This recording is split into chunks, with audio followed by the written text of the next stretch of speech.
अहमक्तदा मयामबु तराम नोक्सरी लोइनना चैनल सिना ngasi semjagdorbe video se masi hoji hoji se khoige la haraubgi thoram ke ama pangthongnari ko laka ayam badha batare masi gi matang da mari lena video se semjabani madudi khoige social media da la haraubgi matang da viral loiba video khara akhoi thengnai haitare madudi tangkul sabgi tangkul norabgi matang oiro adigi khoige longkhonbgi matang da ima mai bi singna khoige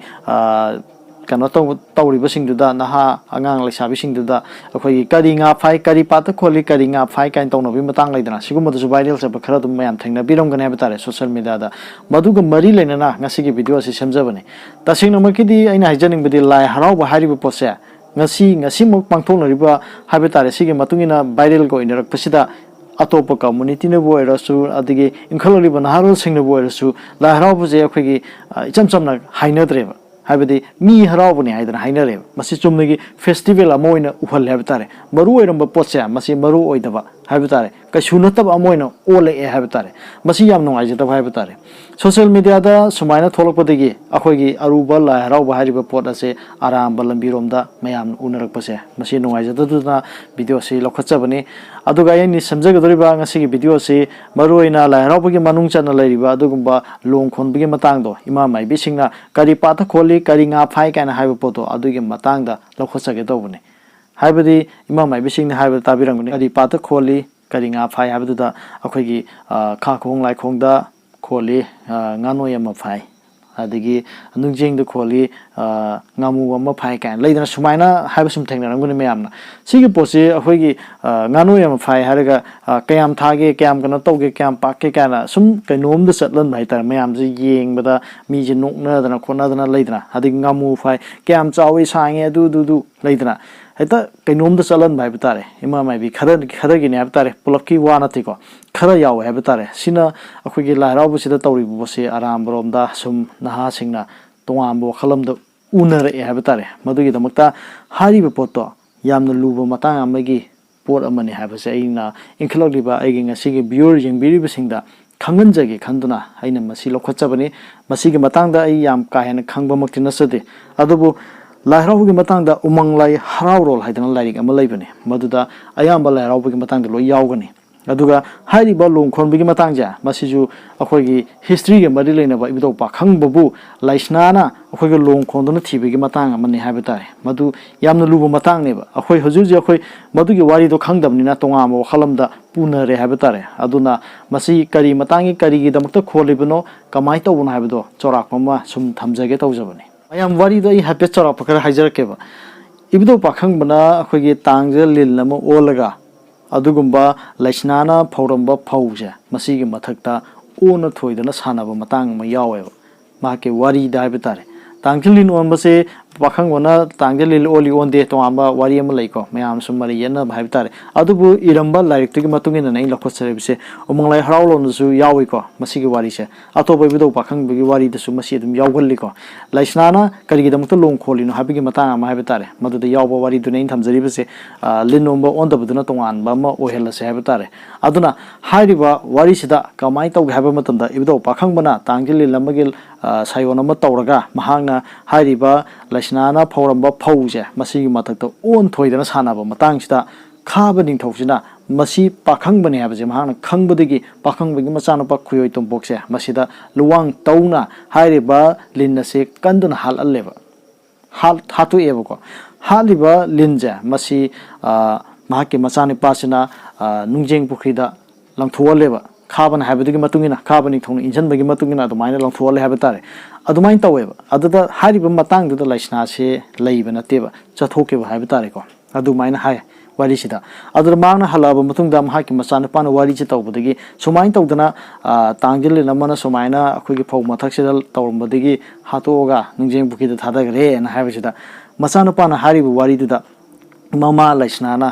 mahaki mabungodi sumai on bangami sumai tawbuni aduga tawribu poto maha oigani habje mana khangjabadigi mangne haidra mangna nuai thaduna mahana kappaga lawa khongba tawraga mahaki lainura taruk amaga loinaraga makhoi lainura mahaka loinana tareche masina nungjeng bukhida long kholaga ngasai thadagiba linje hatpa linje asibu linje masi phangnam kholeba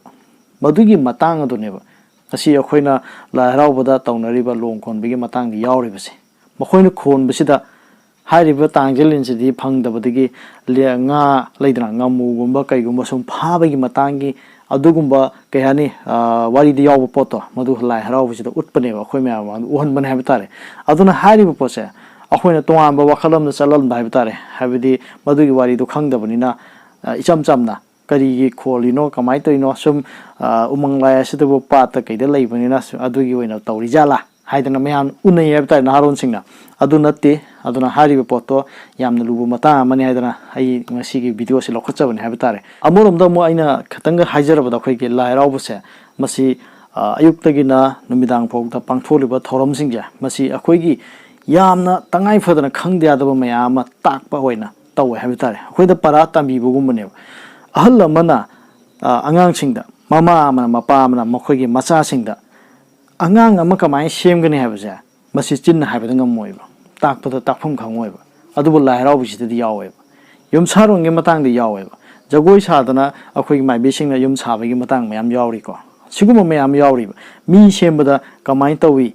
ꯃꯈꯣꯡ ꯍꯥꯞꯆꯜꯂꯣ ꯑꯗꯨ ꯇꯧꯁꯜꯂꯣ ꯑꯗꯥ ꯇꯧꯁꯜꯂꯣ ꯃꯌꯥꯝ ꯌꯥꯎꯕꯅꯤꯀꯣ ꯖꯒꯣꯏ ꯁꯥꯅ ꯂꯣꯏ ꯎꯠꯇꯣꯏꯅꯤ ꯃꯁꯤ ꯑꯩꯈꯣꯏꯒꯤ ꯃꯩꯇꯩꯒꯤ ꯏꯅꯥꯠꯀꯤ ꯑꯣꯏꯅ ꯂꯥꯏ ꯍꯔꯥꯎꯕ ꯍꯥꯏꯔꯤꯕ ꯄꯣꯠꯁꯦ ꯂꯩꯔꯝꯕꯁꯤꯅ ꯑꯩꯈꯣꯏꯒꯤ ꯃꯩꯇꯩ ꯏꯅꯥꯠꯁꯦ ꯉꯁꯤ ꯂꯦꯡꯗꯅ ꯀꯅꯥꯝꯇꯅ ꯃꯨꯊꯠꯄ ꯉꯝꯗꯅ ꯂꯩꯔꯝꯃꯤꯕꯁꯦ ꯂꯥꯏ ꯍꯔꯥꯎꯕꯒꯤ ꯃꯄꯥꯟꯅꯁꯨ ꯑꯣꯏꯒꯅꯦꯕ ꯑꯇꯣꯞ ꯑꯇꯣꯞꯄ ꯑꯩꯈꯣꯏꯒꯤ ꯄꯨꯌꯥꯒꯤ ꯐꯨꯡꯒꯥꯒꯤ ꯑꯗꯨꯒꯨꯝꯕ ꯃꯌꯥꯝ ꯑꯃ ꯂꯩꯔꯤꯀꯣ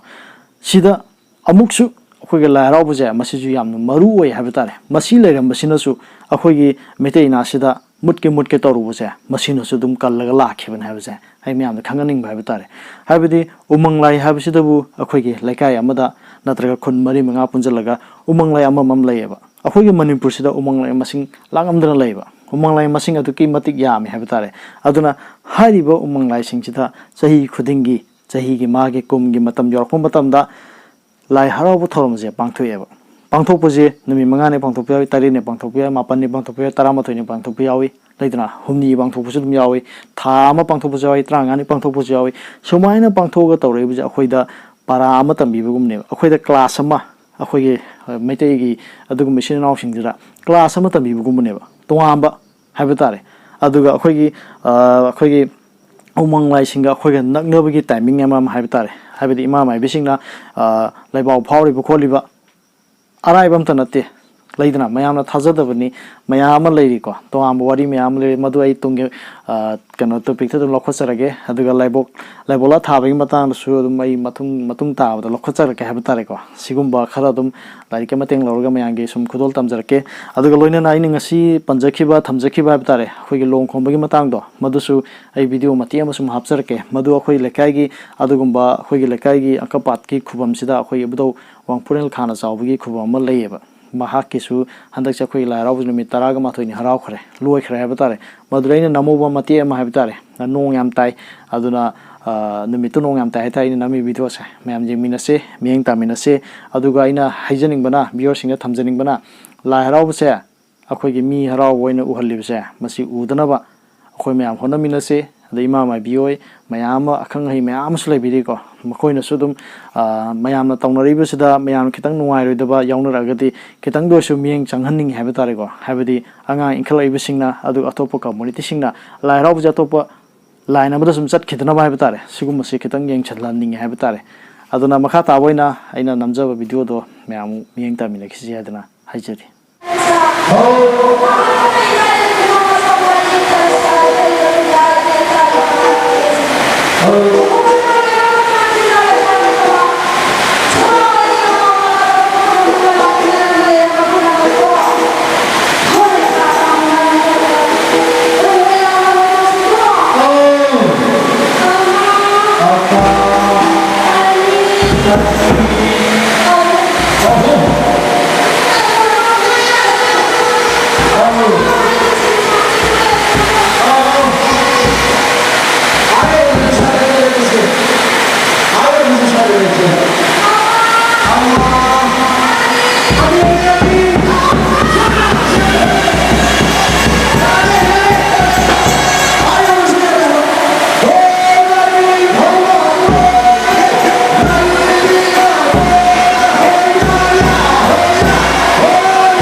Gracias.